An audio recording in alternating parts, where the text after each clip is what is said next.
दोस्तों, आज हम देखेंगे कि हमें अपना स्वयं से अगर एग्जिट डेट डालना है तो हम कैसे डालेंगे। सबसे पहले हमें ये समझना ज़रूरी है कि एग्जिट डेट क्यों डालना होता है। जब भी हम एक जगह से जॉब छोड़ते हैं और दूसरी जगह जाते हैं, तो जब तक आप एग्जिट डेट नहीं डालते हैं तब तक वो पीएफ ट्रांसफ़र नहीं होता है।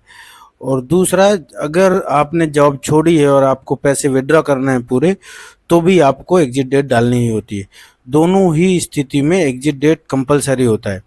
अगर आपने एग्जिट डेट नहीं डाली है तो आपका पैसा विड्रॉ नहीं होगा, और अगर आपने एग्जिट डेट नहीं डाली है तो आपका पीएफ भी ट्रांसफ़र नहीं होगा। पहले ये ऑप्शन सिर्फ एम्प्लॉयर के पास था कि एम्प्लॉयर ही एग्जिट डेट डालता था और उसको अप्रूव करता था। लेकिन अब ईपीएफओ ने इसमें बदलाव किया है और अब आप खुद से भी एग्जिट डेट डाल सकते हैं और पैसे निकाल सकते हैं या पैसे ट्रांसफ़र कर सकते हैं। ईपीएफओ ने ये डिपेंडेंसी ख़त्म कर दी है एम्प्लॉय मेंबर्स के लिए कि एम्प्लॉयर ही एग्जिट डालेगा तो ही आप पैसे निकाल सकते हैं या ट्रांसफ़र कर सकते हैं। ऐसा बिल्कुल भी नहीं है, अब आप खुद से डाल सकते हैं।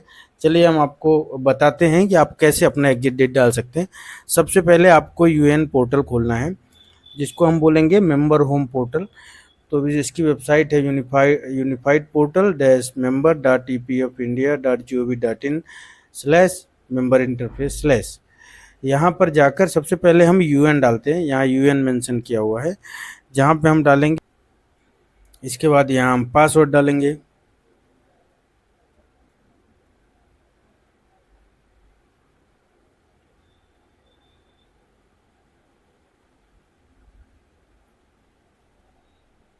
दोस्तों, ये ओटीपी आ चुका है। जैसे ही ओटीपी डाल के हम सबमिट करते हैं, आप देखेंगे कि एक नया इंटरफेस खुल चुका है। यहाँ पर हमें हमें अपना एग्जिट डेट डालना है। एग्जिट डेट डालने के लिए आपको क्या करना होगा, ये खुल चुका है। यहाँ पे आपको जाना है मैनेज में सबसे जो नीचे ऑप्शन आता है, पहला आता है ज्वाइंट डिक्लेरेशन का, दूसरा कॉन्टैक्ट डिटेल, तीसरा केवाईसी, चौथा ई नॉमिनेशन और पांचवा ई मार्क एग्जिट का। आपको यहाँ जाना है मार्क। तो एक नया इंटरफेस खुलेगा जिसमें यहाँ पर होता है सेलेक्ट एम्प्लॉयमेंट्स। तो आपको यहाँ पर जाके सेलेक्ट एम्प्लॉयमेंट में जाना है।